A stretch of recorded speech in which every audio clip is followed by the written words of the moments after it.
सदा कल्पवृक्षस्य तस्यादिमूले भवेद्भावबुद्ध्या सपर्यादि सेवाम् नृणाकुर्वताम् भुक्तिमुक्तिप्रदम् तम् नमामीश्वरम् सद्गुरुम् सायिनाथम् अनेकासु तादर्गलीलाविलासै समाविष्कृतेशान भास्वत्प्रभावम् अहम् भावहीनम् प्रसन्नात्मभावम् नमामीश्वरम् सद्गुरुम् सायिनाथम् सताम् विश्वमाराममेवाभिरामम् सदा सज्जनैः संस्तुतम् सन्नमद्भिः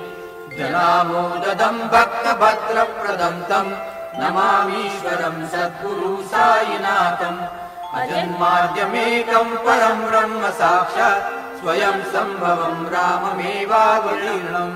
भवद्दर्शनात् सम्पुनीता प्रभोऽहम् नमामीश्वरम् सद्गुरुम् सायिनाथम्